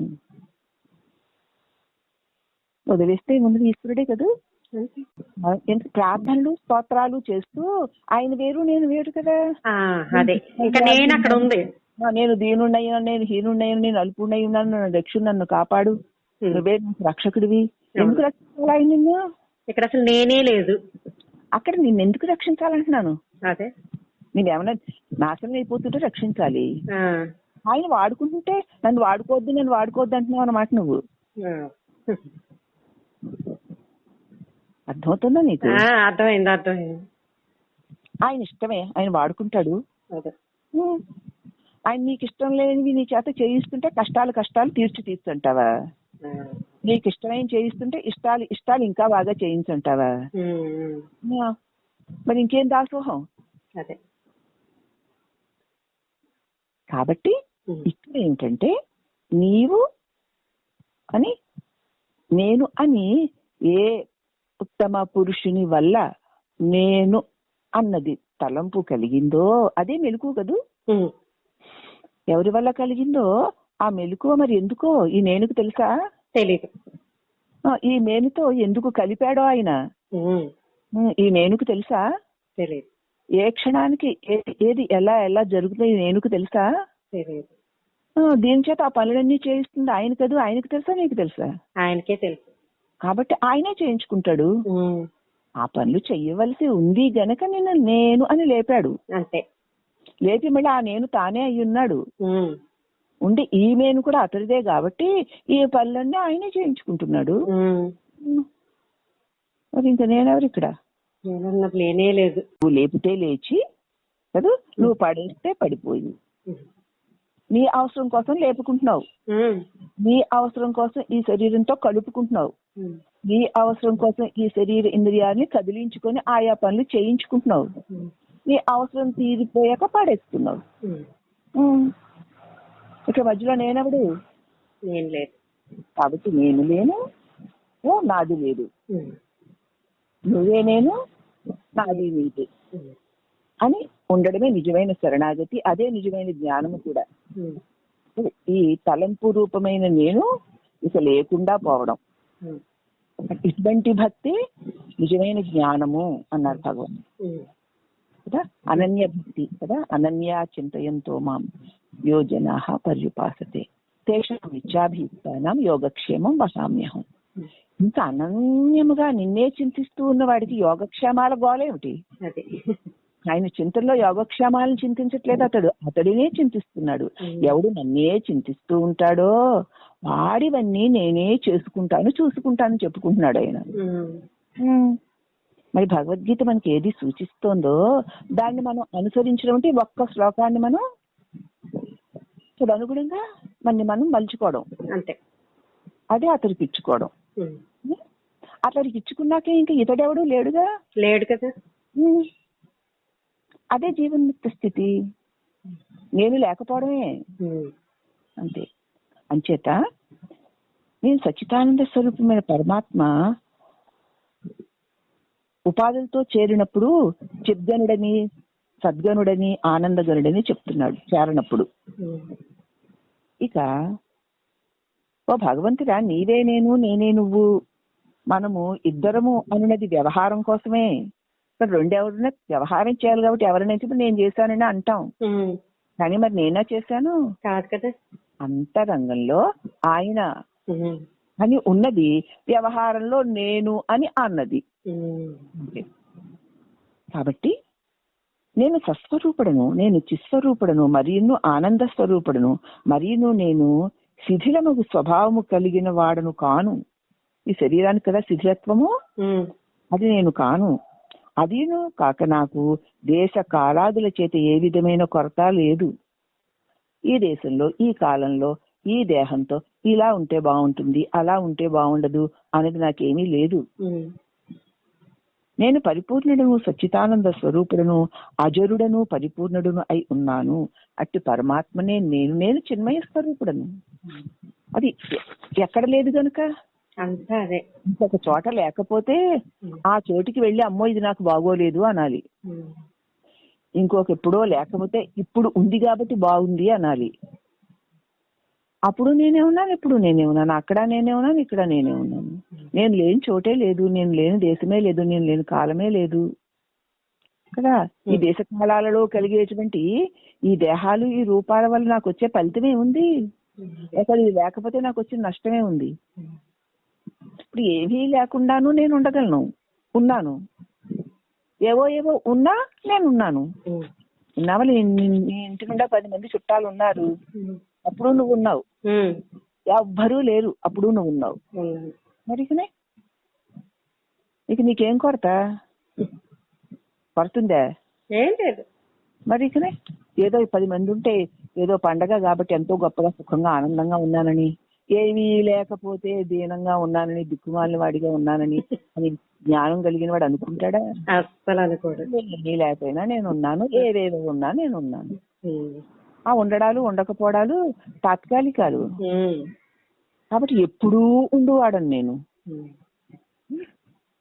రాకపోకలు లేని సమరంగ దివిజూపు మా కరుణాసాగర అరుణాచల. ఈ రాకపోకలు మళ్ళీ ఎందుకు నాకు? ఎవడైతే బ్రహ్మమునకు మాయ సంబంధము కలదో, ఎప్పుడైతే బ్రహ్మానికి మాయతో సంబంధము కలదో అప్పుడు ఈశ్వరుడు అని వ్యవహారం జరుగుతుంది. ఎప్పుడు మాయ అనునట్టు ఉపాధి లేకుండా పోతుందో అప్పుడు పరబ్రహ్మమనియు పరమాత్మ అనియు వ్యవహరింపబడుతుంది ఆ ఈశ్వరుడే. మాయా సంబంధితుడై ఉన్నప్పుడు ఈశ్వరుడు అంటున్నారు. అంటే జగదాకారము ధరించి ఉన్నట్లు. జగదన్న ఆకారాన్ని ధరిస్తే అతన్ని మాయ ఆవరించింది అని. మాయ ఆవరణ కలిగి ఉండడం చేత ఈశ్వరుడు అంటారు. ఇప్పుడు ఈ దేహానికి ఈశ్వరుని నేనే. ఎందుకంటే ఈ దేహం అంతటా ఉండి అంతా నేనే అయి ఉన్నాను కనుక. ఈ జగత్తు దేహంగా కలిగి ఉన్నాడు. నానా రకాల రూపాలు అనేటువంటి దేహం జగద్రూపమును ధరించి ఉన్నాడు కనుక ఈశ్వరుడు అన్నారు. ఇప్పుడు ఈ దేహంలో అంతా నువ్వే వ్యాపించి ఈ దేహమును ధరించి ఉన్నావు కదా. ఇప్పుడు దేహానికి ఈశ్వరుడు నువ్వే కదా. మరి ఈ దేహంలో ప్రతి విషయము, ప్రతి స్పందన నీకు తెలుస్తోంది కదా. ఈ దేహం పట్ల నువ్వు సర్వజ్ఞుడివే కదా. మరి నీ దేహం పట్ల నువ్వు సర్వజ్ఞుడివై ఉన్నావు. ఈ విశ్వం అనే దేహం పట్ల ఆయన సర్వజ్ఞుడై ఉన్నాడు. సర్వజ్ఞుడై ఉన్నాడు కాబట్టి ఈశ్వరుడు అంటారు కదా. ఈ పరిమితమైన దేహమే నేనని దీని పట్ల మాత్రమే ఉన్నాను గనుక అల్పజ్ఞుడు అయి ఉన్నాను గనుక జీవుడు అంటారు. అంతే. సర్వజ్ఞత్వము ఈశ్వర లక్షణము, అల్పజ్ఞత్వము జీవ లక్షణము. సర్వజ్ఞత్వము అంటే అంత కదా. అనేక రూపాలతో ఉన్న జగదంతా తానేనని ఎరిగి ఉంటాడు కాబట్టి ప్రతిస్పందన, ఈ జగత్తు యొక్క ప్రతిస్పందన ఆయన ఎరిగి ఉంటాడు కాబట్టి సర్వజ్ఞుడని ఈశ్వరుడని అంటున్నారు. ముందు జగదోపాధి, అదేమో ఇదిగో ఈ దేహోపాధి. దేహోపాధి అయి ఉండడం చేత అనేక రూపాలలో ఒక చిన్న రూపమే నేననేటువంటి అల్ప రూపము నేనన్న జ్ఞానముతో ఉన్నాను గనక, ఈ అల్ప రూపమునకే ఈశ్వరుడనై ఉన్నాను గనక అల్పజ్ఞుడను కాబట్టి జీవుడు అన్నారు. సర్వజ్ఞత్వము అల్పజ్ఞత్వము కూడా ఆయనకి మాయోపాధి, ఇతనికి అవిద్యోపాధి. తొలగితే ఈశ్వరుడే ఉన్నాడు. బ్రహ్మమే ఈశ్వరుడికి చెప్తున్నాడు. బ్రహ్మమే బ్రహ్మమై ఉంటుంది అన్నమాట. కాబట్టి ఎప్పుడు మాయ అనున్నట్టు ఉపాధి లేకపోతుందో అప్పుడు పరబ్రహ్మమని పరమాత్మని వ్యవహరింపబడతాడు. మరి ఆ మాయారహితమైన శుద్ధ అద్వైత బ్రహ్మమునెవరు? నేనే. అయి ఉన్నాను. ఆ ప్రసిద్ధమైన పరమాత్మ అంతటా పూర్ణముగా నిండి ఉన్న ఆనందమే ముఖ్యముగానున్న బోధస్వరూపమైన ఆ బ్రహ్మమే నేనైనాను. అంతటా ఉన్నటువంటి పరిపూర్ణంగా నిండి ఉన్నటువంటి ఆనందమే స్వభావమై ఉన్నటువంటి బోధ అంటే ప్రకాశమే స్వరూపమై ఉన్నటువంటి ఆ బ్రహ్మనే నేనై ఉన్నాను. అనగా బ్రహ్మమే కాని బ్రహ్మము కంటే భిన్నముగా ఏదీను లేదు అని జ్ఞానము గల నేనును బ్రహ్మమునే. ఇప్పుడు అంతా బ్రహ్మమే అని ఏ జ్ఞానముకు తెలుస్తోందో మరి ఆ జ్ఞానం బ్రహ్మమే కదా. అంతే. ఇది ఈ చిన్న దేహంలో ఉండండి మీరు చెబుతుంటే నా బుద్ధికి అందినంత వరకు అంతా బ్రహ్మమే అని తెలుసుకుంటున్నాను అని అనొచ్చు కదా. అంతా బ్రహ్మమే అని తెలుసుకుంటున్న నీవు తెలివి స్వరూప బ్రహ్మానివే కదా. మరి ఇంకనే ఒక పురుషుడు నీళ్ళైనా సముద్రమే, వద్దదైనా సముద్రమే, అవునా. మరి ఇంకనే దేహమందు ఉండి అల్పజ్ఞుడనని ఈ అల్పమైన బుద్ధితో ఆ అనంతమైన పరమాత్మని తెలుసుకోవడానికి ప్రయత్నం చేస్తున్నాను. ఇప్పుడు ఆ ప్రయత్నం చేస్తున్నప్పుడు ఆ ప్రయత్నానికి నీకు ఆధారముగా ఏముంది? ప్రజ్ఞానమే కదా ఉంది. ఆ ప్రజ్ఞానమును అంతా ఉన్న ప్రజ్ఞానము ఒకటేగా. మరి ఇంక తెలుసుకోవడంలో కష్టమేముంది? అల్పజ్ఞత్వం అన్నది ఉపాధిని బట్టి నువ్వు అల్పుడు అనుకుంటున్నావు గాని స్వభావముగా అనంతుడివై ఉండడం చేత ఆ అనంతుడి యొక్క స్వభావము నీవే అయి ఉండడం చేత చిన్న జ్ఞానము బుద్ధికి తోచినంత జ్ఞానము అనుకుంటున్నావు కదా. బుద్ధికి తోచినంత జ్ఞానము చిన్నదనుకుంటున్నావు కానీ చిన్న జ్ఞానముతోనే అనంతమైన బ్రహ్మముని ఎరుగుతున్నావు కదా. మరి ఎలా? ఉపాధి అన్న బంధన తొలగపోవడం చేత నా బుద్ధికి అందినంత అంటున్నావు, అవునా. బుద్ధికి అందకపోవడానికి ఉపాధి కారణం. అది అవునా. ఒక గదిలోని ఉన్నటువంటి చిన్న కిటికీలోని చూస్తే ఆకాశం చిన్నదిగానే కనిపిస్తుంది. అంత మాత్రాన ఆకాశం చిన్నదా? కాదు. కానీ ఆ చిన్నదైన ఆకాశాన్ని చూడడానికి నీవు ప్రకాశమే అయి ఉన్నావు కదా. ఆ చిన్నదాంతో చూడడం వల్ల నీ ప్రకాశం చిన్నదిగా ఉందే గాని నీవేమీ చిన్నవాడివి కావు. ఎప్పుడైతే నీవు ఆ గదిలో నుంచి బయటికి వచ్చావో పెద్ద ఆకాశాన్ని చూడగలిగినంత మాత్రాన నీ ప్రకాశం పెద్దది అయిపోయిందా? ఎంత పెద్ద ఆకాశాన్నైనా తెలుసుకోగలిగిన ప్రకాశాన్ని నువ్వు. అంటే ఆ చిన్న గదిలో ఉన్న చిన్న కిటికీలో నుంచి చూసి చిన్నదైన ఆకాశాన్ని మాత్రమే తెలుసుకోగలిగిన తెలివివాడును నా తెలివి చిన్నది అనుకుంటున్నావు. నీ తెలివి ఎప్పుడూ చిన్నది కాదు. ఉపాధిని బట్టి చిన్నదిగా కనిపిస్తుంది.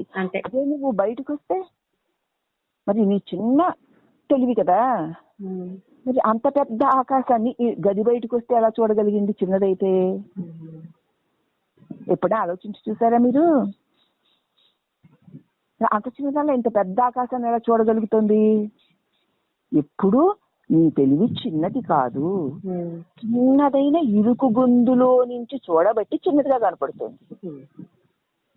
ఉపాధి అనేటువంటి గొంతులోంచి చూస్తున్నావు గనక అల్పజ్ఞుడను నా బుద్ధి ఇంతేను, ఎందుకంటే నా బుద్ధికి వెలుగు తెలివి లేదు అనుకుంటున్నావు. ఎప్పుడైతే ఆ చిన్న గది నుంచి బయటకు వచ్చావనుకో అప్పుడు నీ బుద్ధిలో ఉన్న ప్రకాశం చిన్నదైతే అప్పుడు కూడా నీకు చిన్న ఆకాశమే కనిపించాలి. మరి పెద్ద ఆకాశం ఎలా కనిపిస్తుందమ్మా? కనిపిస్తుందా? మరి మరి నువ్వు చిన్నవాడివా పెద్దవాడివా? అనంతుడని నేను అది పరిధిలోంచి చూసి నేను అల్పజ్ఞుడిని అనుకుంటున్నాను. జ్ఞానానికి అల్పత్వం లేదు ఉపాధిని వీడితే. నీ తెలివి వ్యాపకం కాబట్టి అంత చిన్న తెలివి ఆ ఉపాధి ఆ గదిని వీడి బయటకు వచ్చేసరికి అంత వ్యాపకమైపోయింది. మరి నువ్వు వ్యాపకమైనటువంటి ప్రకాశానివేనా? ఈ ఉదాహరణ వల్ల స్పష్టంగా అనుభవానికి వచ్చింది కదా. ఎప్పుడూ అల్పజ్ఞత్వము మనకి లేదు అని ఖచ్చితంగా తెలుసుకోవాలి. కాబట్టి అనగా బ్రహ్మమే గాని బ్రహ్మము కంటే భిన్నముగా ఏదీనూ లేదు అని జ్ఞానము గల నేను బ్రహ్మమునే, బ్రహ్మమే నేను, బ్రహ్మము కంటే నేను భిన్నుడను గాను. అల్ప ఉపాధితో కూడి ఆ ఉపాధి నేననుకున్న అజ్ఞాన భావము చేత అల్పుడనవలే ఉన్నానే గాని నేను అనంతుడను అని తెలుసుకొనవలేను. ఎక్కడ వేదములకు సహితము కన్ను తెరచి చూచుటకు వలను పడదో అటువంటి ఆకారరహితమైన పరబ్రహ్మము నేనే అయి ఉన్నాను. వేదములు కూడా ఇంకా దేనిని చూడలేవో, దేనిని అనలేవో, వినలేవో అట్టి పరబ్రహ్మమును నేను. అంటే ఇక ఏది చెప్పవలసిన, వినవలసిన అవసరము లేని దివ్య స్థితి ఏదైతే ఉందో అదే నేను. వేదములు కూడా చూడలేవు అంటే అది. ఈ బోధలన్నీ కూడా ఇక ఎక్కడికి వెళ్ళాక ఆగిపోతే అప్పుడు ఏది మిగిలిపోతుందో అదే నేను, అదే బ్రహ్మము. వేదము కూడా సగుణ బ్రహ్మమును తెలియజేయగలవే గాని నిర్గుణమును నిరాకారమునకు బ్రహ్మమును చెప్పవలసి వచ్చినప్పుడు అవి కూడా శాంతించిపోవచ్చున్నవి. అప్పుడు అవి కూడా ఆగిపోయాయి ఇక. కాబట్టి నిరాకారమైన బ్రహ్మమునకు వాచామగోచరమనియు వ్యవహారము, వాచామగోచరమైన ఏ నిరాకార బ్రహ్మము ఉన్నదో ఆ బ్రహ్మమే నేను. ఇక ఎక్కడికి వెళితే ఇక వాక్కు పలుకలేదో, ఎక్కడికి వెళ్తే ఇక కన్ను చూడలేదో, ఎక్కడికి వెళ్ళిన తరువాత కదూ ఇక ఆలోచన ఆగిపోతుందో, ఎక్కడికి వెళితే ఇక నేనన్న భావన రాలిపోతుందో, అప్పుడు ఏది మిగిలి ఉంటుందో ఆ పరబ్రహ్మమునే నేను. మరి ఆ పరబ్రహ్మమైనటువంటి నీ యందే నేను, బుద్ధి, మనస్సు, ఈ దేహ ఇంద్రియాలు చెలించి వ్యవహారాలు చేస్తున్నాయి. అవి ఎక్కడి దేని వల్ల చెల్లింపబడుతున్నాయో, వ్యవహార సహితాలు కాగలుగుతున్నాయో అవి తమ మూలమైనటువంటి ఆ నిరాకార నిర్గుణ పరబ్రహ్మ స్వరూపమును చేరి తెలుసుకొనలేవు. ఎక్కడ ఇవి అన్ని వేడబడతాయో అప్పుడు అది నీకు తెలియబడుతుంది. ఏమని? నేనని, అది నేనని. ఇంకా తెలియబడిన తరువాత తెలుసుకునేవాడు ఎవడున్నాడు? లేడు కదా. మరి లేనప్పుడు ఇంక ఈ దేహేంద్రియ మనోబుద్ధులతో గాని నేనన్నా జీవభావంతో గాని పని లేదు కదా. లేదు. నామ తీరం చేరిపోయింది. అదే బ్రహ్మము, ఆ బ్రహ్మమే నేను అని తెలుసుకొనవలసి ఉన్నది.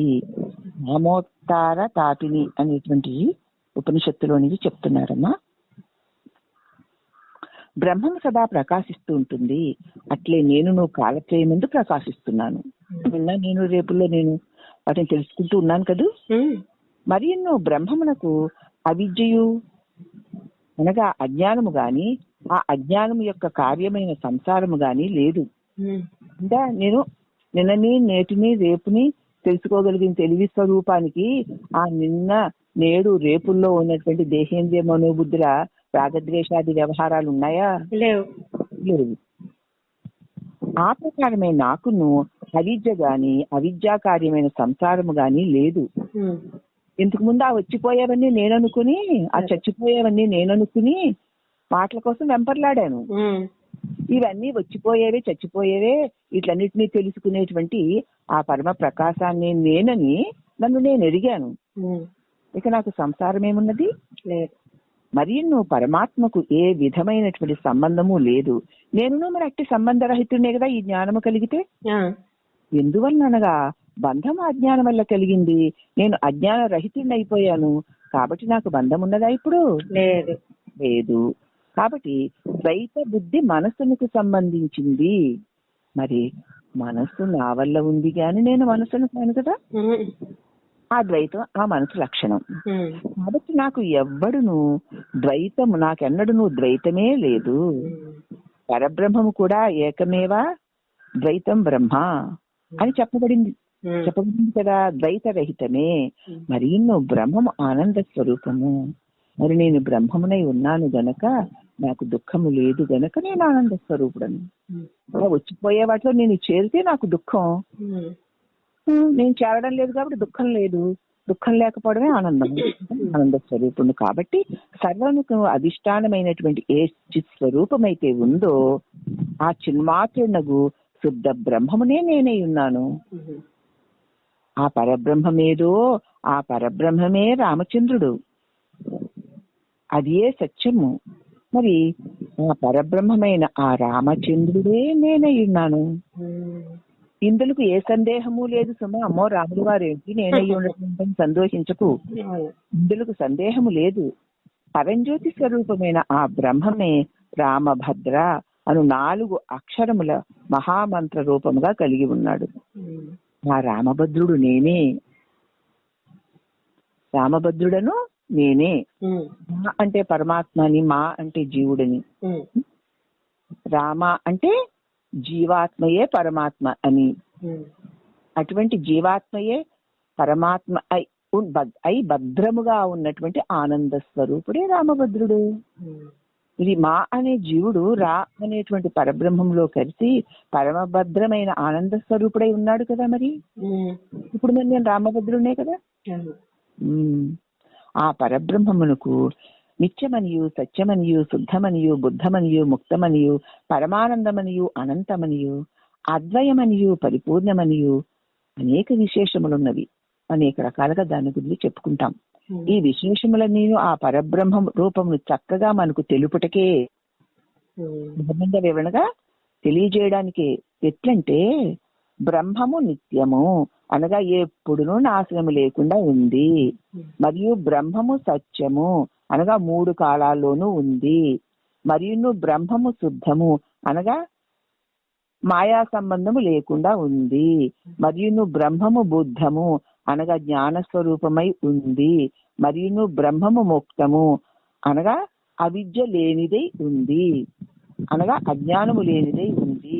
మరియు బ్రహ్మము పరమానందము అనగా ఏ ప్రేమ కంటే ఎక్కువ ప్రేమ మరి ఒకటి లేదో అటువంటి ప్రేమయే స్వరూపమై ఉంది.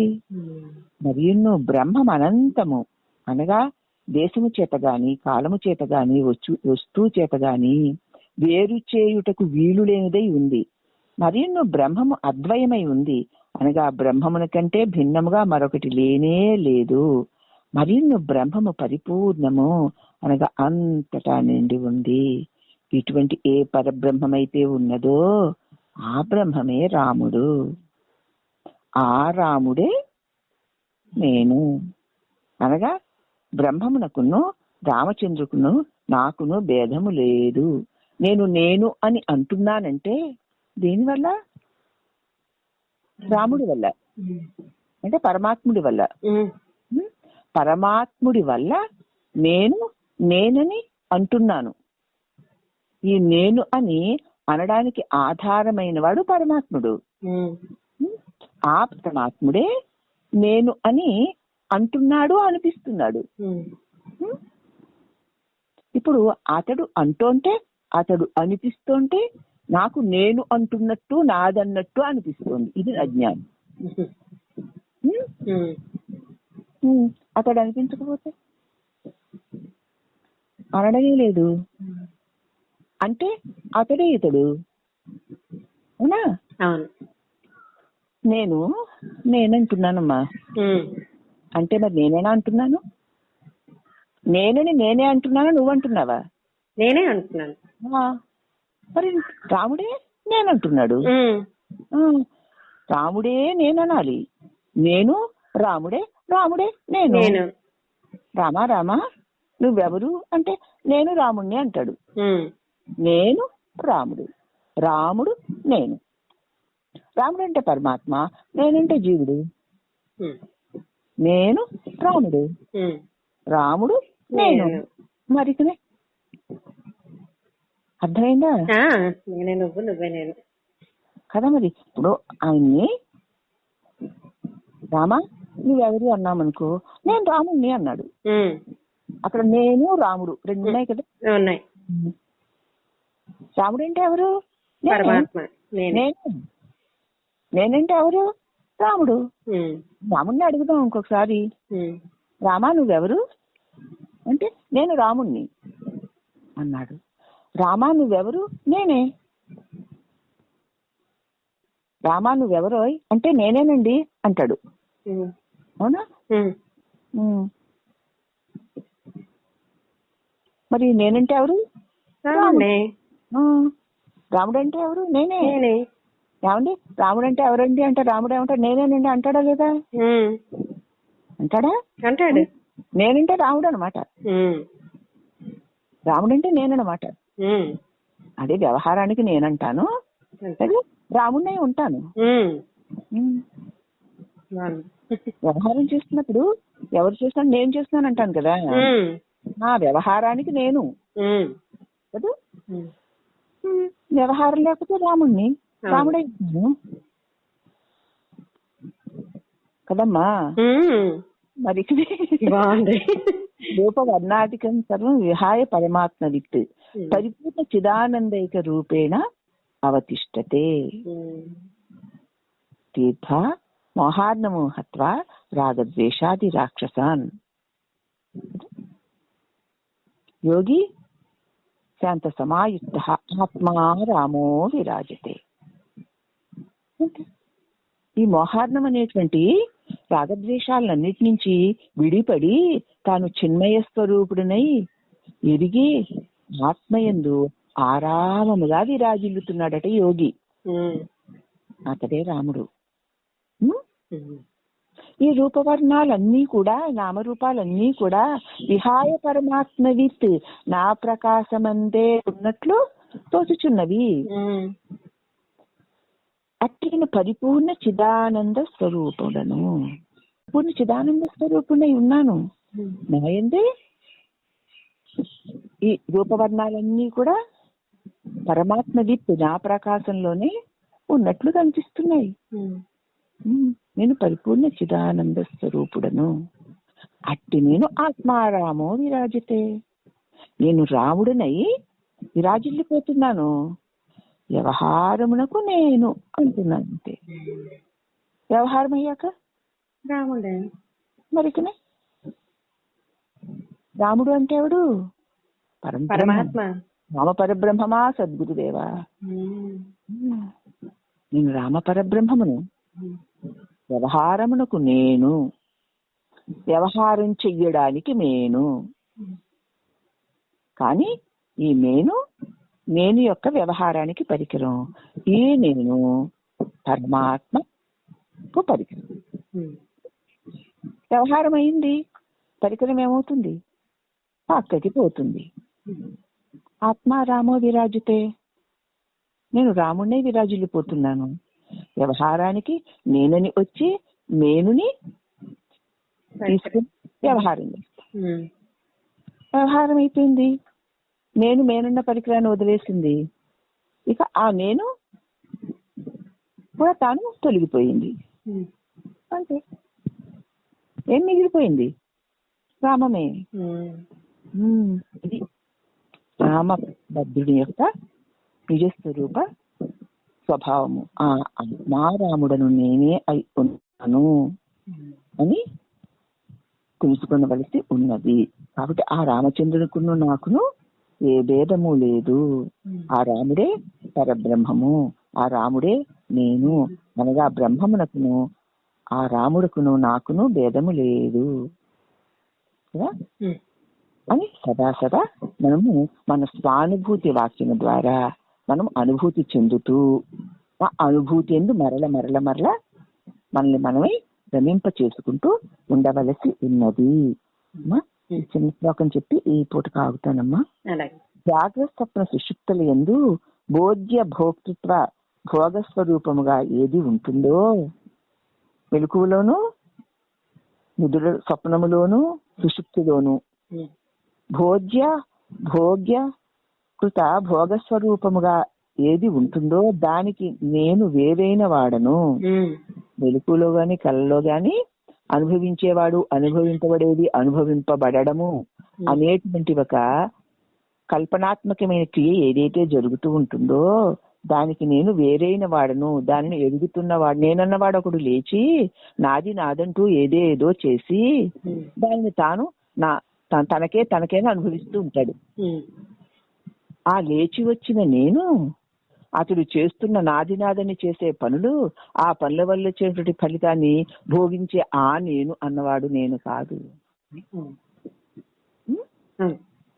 అటువంటి ఆ భోక్తను, ఆ కర్తను, ఆ కర్మను సాక్షిగా నేను చూస్తూ వాటికంటే వేరే ఉన్నటువంటి చిన్మయ స్వరూపుడను. వాని వృత్తులు, వాడి వ్యవహారములు ఎరుగడి సాక్షిని. ఈ నుంచి వచ్చిన నేను వాడి యొక్క ఆలోచనలు, వాడు చేస్తున్న పనులను ఎరిగిన సాక్షినై ఉన్నాను. నేను చిన్మాత్రుడనై ఉన్నాను.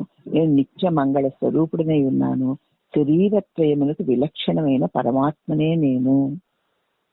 ఈ నేనున్న తలంపు లేచి ఎప్పుడైతే నేను నాది అనుకుంటూ ఈ మేనితో నానా రకాల అసత్యపు అహంకారపు వ్యవహారాలన్నీ జరుగుతుంటే దానినన్నిటిని ఎరుకనే నేనున్నాను తప్ప ఆ వ్యవహారాలు చేసేటువంటి అటువంటి అజ్ఞానపు కర్తని నేను కాను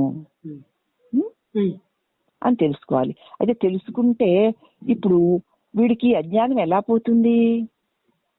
ఓహో, నేను కాదు, నాది కాదు, ఊరికే అజ్ఞానం వల్ల నేను నాది అని అనుకున్నాను అని లేచి వచ్చిన ఈ నేను, ఈ గురువు ఏ లోక బోధ చేత ఈ లోక వ్యవహారాలన్నీ నేను నావి అని నేర్చానో ఇంతకాలము, ఇప్పుడు గురువాక్యం చేత ఇవన్నీ అసత్యాలు అనిత్యాలని నాకు తెలిసాయి గనక నేనెవరా అని ప్రశ్నించుకుంటే నేనన్నది ఆ చిన్మయ స్వరూప పరమాత్మ యొక్క చైతన్య శక్తే తప్ప ఈ నేనన్నవాడు నాకు నిజమైనటువంటి వ్యక్తిత్వమే లేదని, వ్యవహారమే లేదని, ఆ పరమాత్మ చేతిలో పరికరాన్నని ఈ నేను అనేటువంటి లేచి వచ్చిన ఈ నేను తన పరమాత్మ అంశే అయి ఉండడం చేత తన తెలివితో తనకు ఆధారమైన వాడిని గుర్తించిన క్షణంలో ఈ నేనిక ఆ పరమాత్మ అయిపోయి ఈ నేనన్న భావన లేకుండా పోతుంది.